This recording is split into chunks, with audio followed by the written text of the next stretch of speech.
What is up, everyone? Tay here, the host and creator of History Behind. And for tonight's episode, we're going to be talking about the story of Io Oni. If you guys do enjoy this video and you would love to see more from Io Oni or any other game in general, please remember to like and share this video. It does help this channel out a lot. And remember to hit the subscribe button if you haven't already, because we got things coming up soon that I'm sure you wouldn't want to miss. And make sure you also hit the bell notification so you also stay up to date when a new video is available. And put in the comments for whatever game or character you would like to see next in the near future. With that being said, thank you guys so much for tuning in tonight, and as always, I hope you all enjoy the video.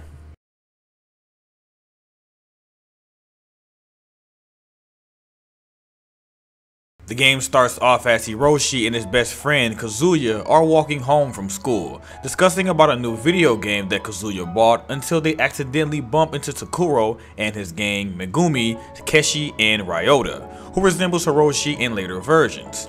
Takuro forces Hiroshi and Kazuya to accompany them to a haunted mansion located on the outskirts of town.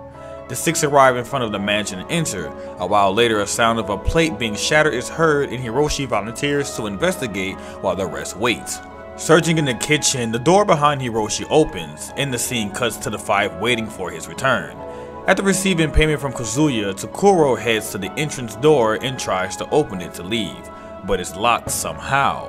While everyone is in complete shock, Megumi notices a figure approaching from her side, and she tries to identify it. The mysterious figure's point of view suggests that it's the Oni itself, slowly walking closer to Megumi and eventually charging at them.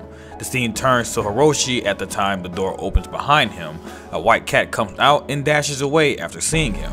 He then goes back to tell his friends it was just a shattered plate, but sees they are not there. Hiroshi tries to open the entrance door, thinking that they left the mansion while he investigated. After he tries to break the door with force, he realizes he is stuck inside the mansion and tries to find a different way out. Moving to the bathroom area, he notices a figure moving inside of the bathroom. He tries to open the door, but it's locked. Hiroshi then finds Takeshi on the second floor, shivering in fear inside a closet. Hiroshi asks whether he knows where the others are, but the only response he got was Takeshi's teeth chattering. Leaving him be, Hiroshi explores around the mansion a bit more until he comes back to check up on Takeshi, but notices that he's gone from the closet. Hiroshi goes back down to the bathroom on the first floor to discover it's now unlocked. He drains the bathtub and jumps back in fear as Ryota's dead body is laying in the tub. He then notices a key leading to the library room in the dead body's hands. After unlocking the library room, the Oni is seen in the corner of the screen. Feeling a bit uncomfortable, Hiroshi proceeds with caution and notices another key on the table to a room located somewhere on the second floor. Just as he picks up the key, the Oni appears in front of Hiroshi and chases him around the mansion. Hiroshi runs into a bedroom on the second floor and encounters Mika, who barricaded herself in. She tells him to lock the door immediately, and Hiroshi does so to keep the Oni from coming in. With a sigh of relief, Hiroshi asks Mika to join him in escaping the mansion, but she decides to stay inside as long as the monster is still out there. No matter what Hiroshi does to persuade her to come with him, she does not budge, so he leaves her alone for the time being. Searching the whole mansion a bit more with some more keys found along the way, Hiroshi finds a room with a cell. He sees another key inside the cell, but feels suspicious since the Oni was not seen for quite a while, so he locks the cell and grabs the aforementioned item. The Oni immediately appears, but since the cell door was locked, Hiroshi was safe. The Oni stares at him through the bars, then attempts to grab and pry them open with force, but doesn't succeed. It looks at Hiroshi once more, then leaves the room quietly. Feeling safe, Hiroshi leaves the cell room and the Oni ambushes him. After escaping, Hiroshi enters an archive room full of DVDs and VHSs, but he finds nothing in there. Upon leaving, he finds Takuro and tells him where Mika is, giving him the key to the room she was in. Takuro leaves and Hiroshi follows. However, he is greeted with the Oni standing over a dead Takuro and begins chasing him. After escaping, Hiroshi comes back and takes the key from Takuro's body. As Hiroshi approaches the door to the basement, he is chased once more. Once safe, Hiroshi climbs down the stairs leading to the basement and finds a room. Upon searching, he picks up a photograph lying on top of a desk. The photograph depicts two young boys and a couple who appear to be their parents. After picking up the photograph, he discovers the key underneath it, which he pockets. Then he hears the Oni slowly approaching, and he quickly hides inside a closet, leaving the monster confused. Using the newly found key to unlock a door leading to the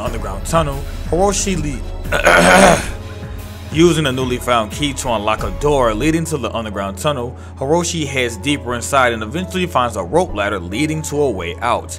He returns back to Mika and she joins him. They both head towards the rope ladder only to see it being eaten by the Oni, and they flee.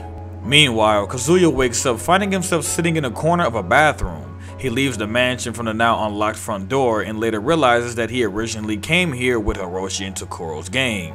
He questions if they left without him, but he plucks up the courage to check. Kazuya then finds a well leading into the basement of the mansion. He picks up a rope ladder from a nearby shed, attaches it to the well, and climbs down.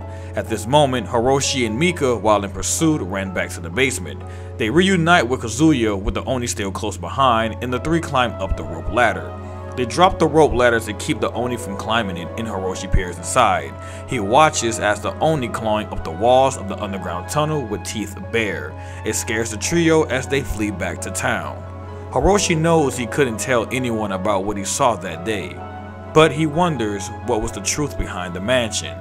Then he realizes he still has that photograph inside his pocket.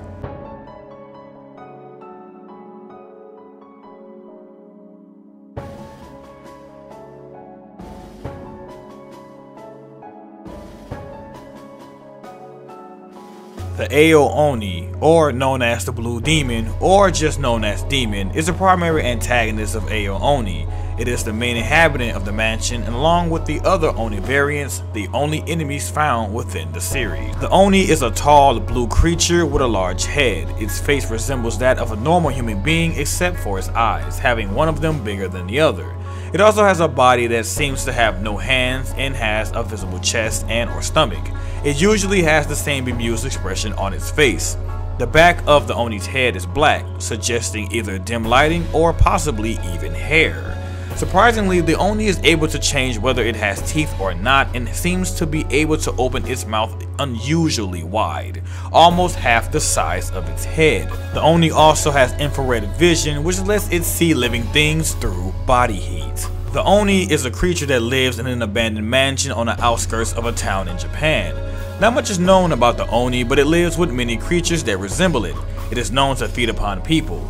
In version 6.23, it has been shown that after the Oni kills, the victim becomes an Oni themselves. It seems to act like a virus. When the virus interacts with a sentient creature, within moments it can turn them into a horrific monstrosity, as exampled with a pregnant cat in the original game. One of the main elements of the game are the chase sequences. At certain times, the Oni will appear and head for Hiroshi, following him from room to room. The Oni moves only slightly slower than Hiroshi, making him somewhat easy to outrun. After a set amount of time, the Oni will cease chasing and disappear, only to randomly reappear in an entirely different and unpredictable location in the mansion. In version 1.0, it takes the longest to outrun him. The main fright to these chases are the randomized and unexpected pattern of appearances the Oni will make over the course of the game, and the bizarreness of its appearance. Certain chase sequences are scripted chases, meaning they are part of the story and will happen during every playthrough of the game. An example of this is when the Oni appears in the library after Hiroshi picks up the key on the table. All of the chase sequences are randomized chases, meaning they are unpredictable and will happen in different order during every playthrough of the game.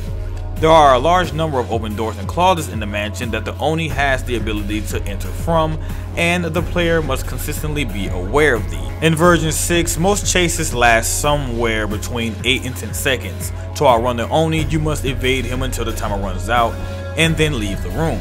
In earlier versions, the Oni will instantly disappear when the timer runs out.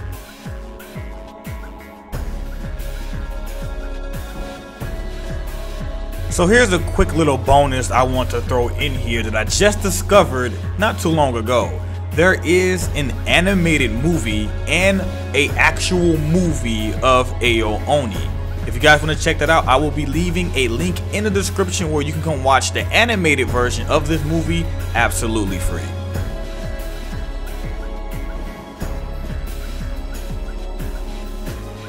Oni are a kind of yokai from Japanese folklore, variously translated as demons, devils, ogres, or trolls.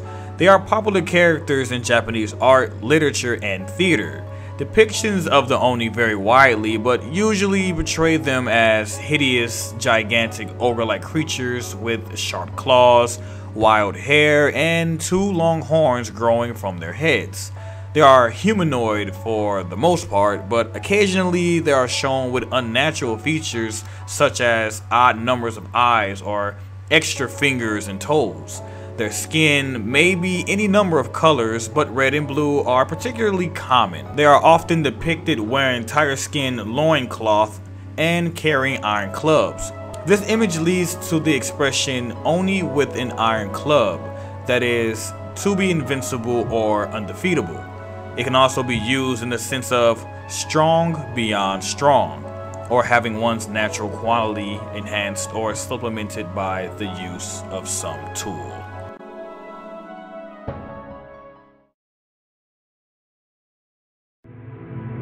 And that ends yet another episode of History Behind. If you enjoyed yourself here tonight and you would love to see more from History Behind, make sure to please like and also share this video. It does help us out a lot over here on the channel. And make sure you guys subscribe if you haven't already. We got things coming up soon that I'm sure you wouldn't want to miss. And make sure you hit the bell notification so you always stay up to date when a new episode is available. And put in the comment section for what episode or character you would like to see next here on History Behind. With that being said, thank you guys so much for tuning in, and I will see you all on the next episode of History Behind. Have a good night.